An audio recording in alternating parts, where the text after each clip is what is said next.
Constipation plagues millions of people across the world, men, women, and children, and it is a serious condition. Just consider the fact you don't need science and research to tell you what happens when we keep toxic waste inside of our body. The human body has 5 eliminatory organs: your lungs, your liver, your kidney, your colon, and your skin. At any given point, if any one of these 5 exits are blocked, we have the possibility of disease, we have the possibility of medical ailments. We have to understand that passing a motion every single day is extremely, extremely important for our health. Some people pass 2 motions, some people pass 3 motions, some people pass 1.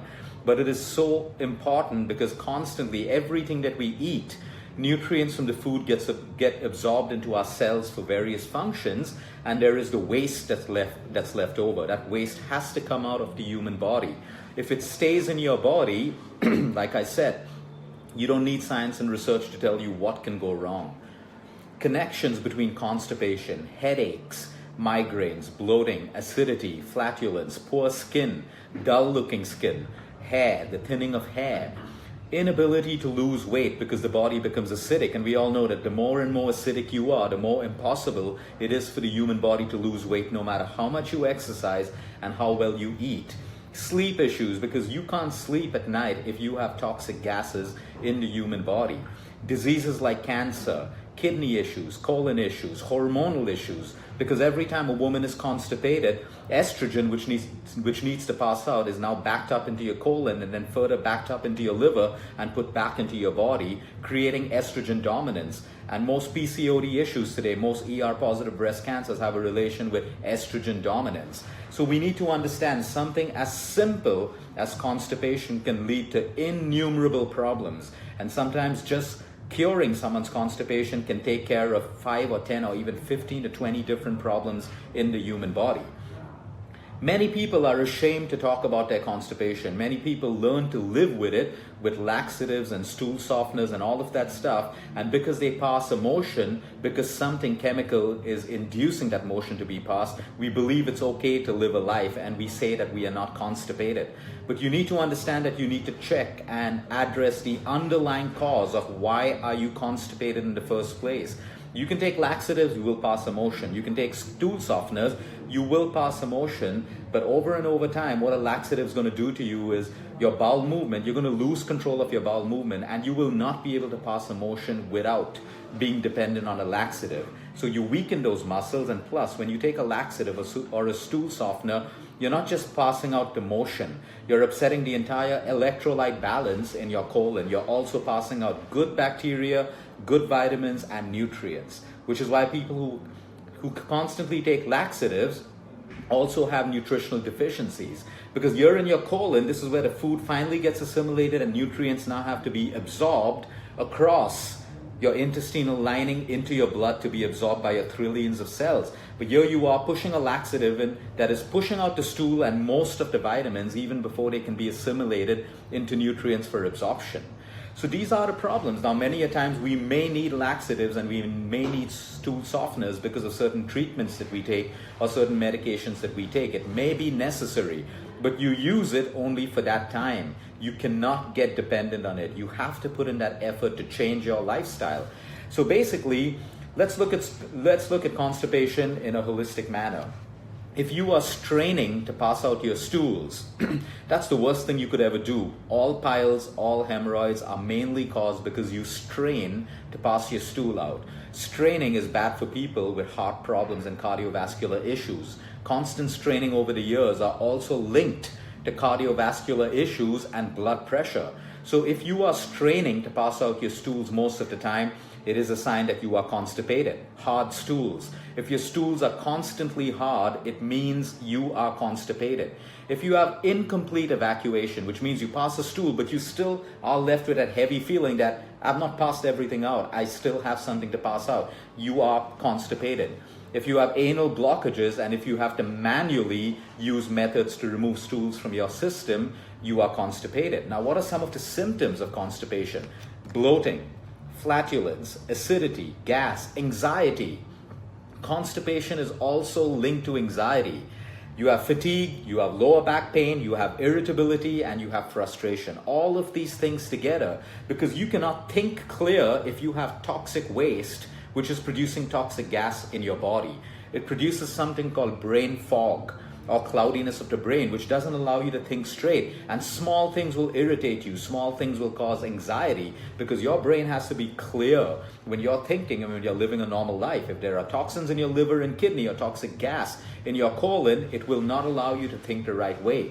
And then we find other ways to treat that, never looking at the underlying cause, which could be something as simple as constipation. Now, constipation is multifactorial. It is usually your diet, it's your movement, it's your sleep, or even stress levels.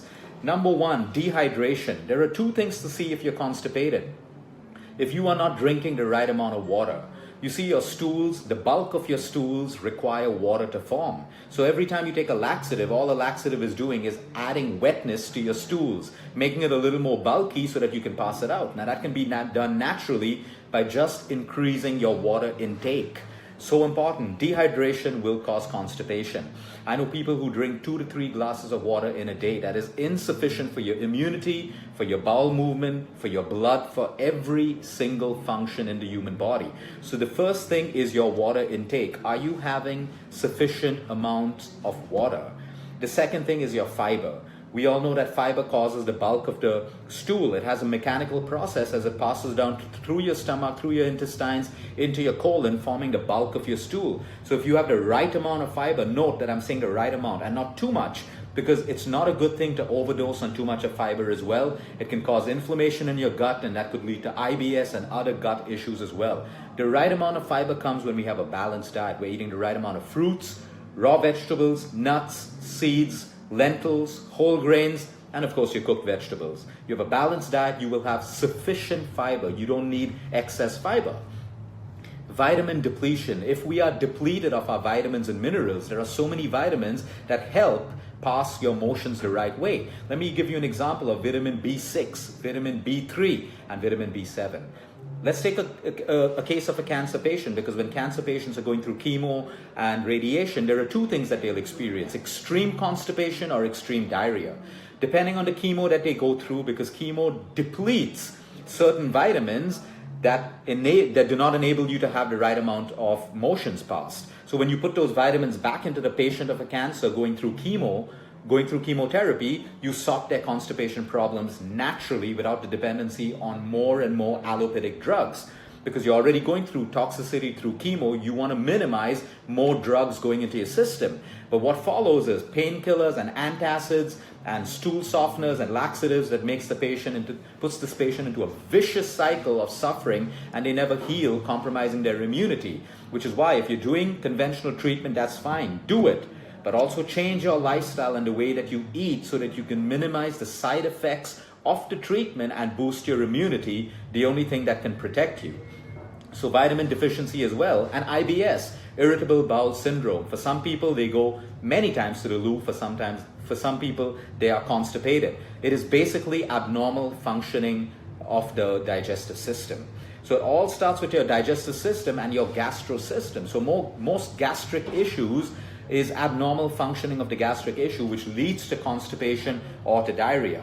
Now let's go straight into the diet and start looking at solutions. When the more processed food you eat, the more white sugar you eat, the more refined carbs you eat, and the more unhealthy fats you eat, all of this clogs up your system. All of this absorbs so much of water in your system that you don't have enough of water to form the bulk of your stools.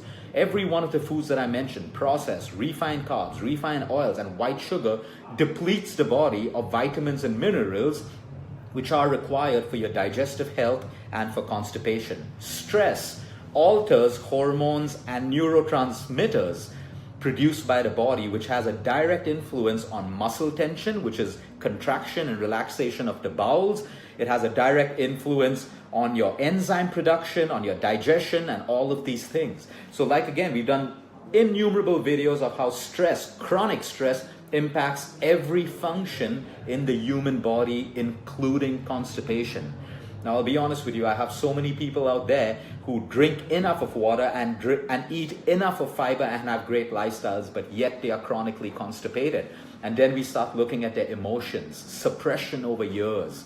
suppression since their childhood, suppression, anger, irritability, all these emotions create stress in the body that minimizes muscle tension, which is why their bodies are hunched.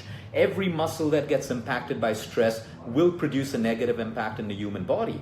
Your bowels, it's a muscle. The muscle has to relax and contract to push out a stool. So stress can have an impact on the digestive enzymes as well. If you're stressed, your system doesn't produce enzymes that help you digest food. If you have improper digestion, you have acidity, bloating, constipation, and of course, weight gain. Inactivity, if you have a sedentary lifestyle, you need to change that if you are constipated. Let's understand the science behind it. When you move, when you exercise, you improve your blood circulation. When you improve your blood circulation, blood flows to all your cells and your muscles. If the right amount of blood flow reaches your muscles can contract and your muscles can relax. The same thing with your digestive system. Everything is controlled with the right amount of circulation. So if you're constipated and you're sedentary, you need to start looking at movement in your life for circulation. Blood circulation is everything. Your heart beats every second while you're awake, while you're sleeping. Why? To circulate blood. Why? Because blood carries oxygen and nutrients from the food that you eat to trillions of cells to keep you alive, keep you fit, and keep you healthy. Now let's look at the classes of medication that makes you constipated. People on antidepressants, people on antacids, people who overuse calcium, iron, non-steroidal anti-inflammatory drugs, and of course patients going through chemotherapy and patients on diuretics. Diuretics are these little pills which flush out water from your system. Certain patients need them, and there's a whole load of people who misuse them. There are a lot of women who pop diuretics just before going out for parties and socializing because it makes their faces look thinner, and it makes their stomachs go in a little bit because they're retaining water because of improper lifestyle and hormonal imbalance. A diuretic taken without supervision from a doctor or prescribed the right way is detrimental to your kidney health and will create constipation over the years. So it's extremely important that you don't misuse these drugs. You treat the underlying cause of why you're bloated and why you retain water. The next point, your gut bacteria. Understand this, in your colon you have colonies of good bacteria and bad bacteria. We all have it. We're healthy if the good bacteria is more than the bad bacteria. But in most cases, people's bad bacteria is more than the good bacteria. And that's when we have problems of acidity, inability to lose weight, acidity, bloating, flatulence, and constipation. The good bacteria helps your digestive system break down food into a manner where it can be easily eliminated from your body and regulate bowel movement. So making sure that you have the right probiotics, and not just probiotics. Probiotics are also becoming a fad. A probiotic is useless without a prebiotic.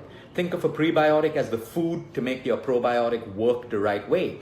So simple prebiotics like apple cider vinegar, psyllium husk, all of these are prebiotics automatically built into your diet, which will feed your probiotic and help your gut and your constipation get better.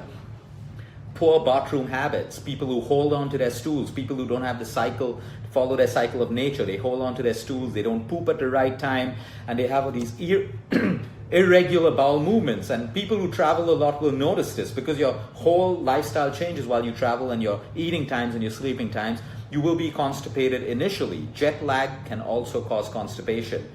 Now, let's look at some of the simplest ways of handling constipation. Make sure you have green leafy vegetables in your diet, healthy oils, whether they're saturated or unsaturated, healthy, cold-pressed, unrefined oils. It could be your groundnut, mustard oil, coconut oil, pure ghee, whatever oil it is that is traditional and staple to your diet and the place that you come from. The quality of oil is of extreme importance. The more refined it is, the more gut issues you will have. Fruits, raw vegetables, nuts and seeds loaded with fiber, enough to keep your bowel movement moving the right way. We spoke about your water intake, dry fruits like dates, figs and apricots, warm liquid when you're constipated, because warm liquid can help you regulate your bowel movement as well. Magnesium has one function: to help your muscles work the right way, contraction, relaxation. So magnesium can also help you if you're severely constipated. Flax seeds, all the seeds that we spoke about, psyllium husk, apple cider vinegar, aloe vera. These are common foods, easily available. Now let's talk about your bathroom habits. people who have used the traditional Indian way of squatting and passing out emotion will realize how easy it is to pass out emotion, and you're rarely constipated, because that requires you to squat.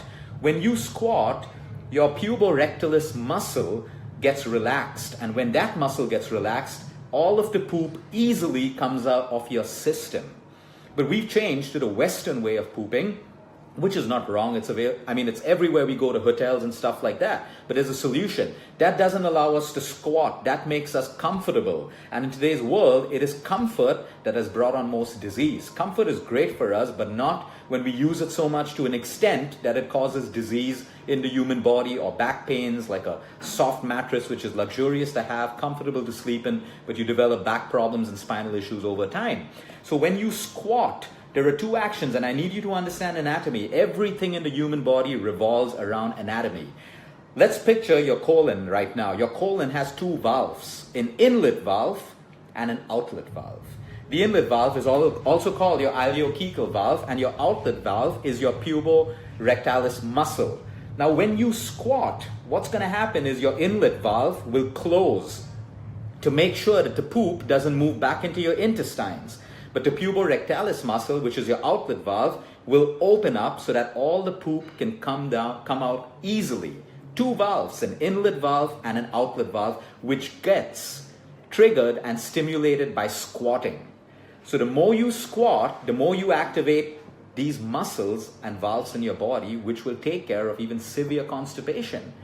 The human body is designed with that amount of brilliance and intelligence. So when this puborectalis muscle gets jammed, so for example, even if you're sitting on a Western commode and you lean towards your knees, you move your chest, your upper torso towards your knees, you will put pressure on your puborectalis muscle, and you'll find that you're passing emotion more easily. Or the second option is you get something like a little stool. In America, it's called a squatty potty. It's a little stool where you're sitting on the Western commode, but you raise your feet so your knees are raised. And that movement, that elevation, puts pressure on your puborectalis muscle. The same muscle, if you were squatting, would be triggered naturally, and you will be able to pass and empty out, have a complete emptying of your bowel movement at that point. Now, these squatty potties are available everywhere. You can get them on Amazon, but it makes sense to have one if you're not using the Indian way of pooping, because squatting is by far the most natural method. When you look at farmers in the field, people outside, it's not the right thing to do it on the roadside and stuff like that, but you've seen it. Everyone squats and they do it the natural way. So you can use a squatty potty, or you can use a stool and make sure that your bowel movement and there's a complete evacuation from your colon. So that's how it works. So basically what happens when you're constipated, there's a fecal buildup in your system, in your colon. And over years, this dries up and leads to cancers and toxicity and so many other issues that we spoke about.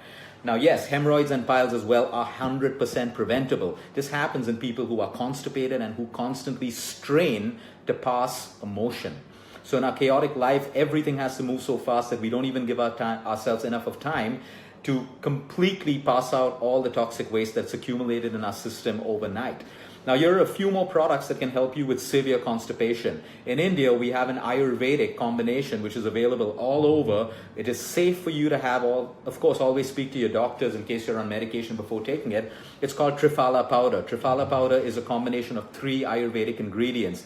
You mix this with water before sleeping. It not only helps you with constipation, but it also acts as a colon detox naturally.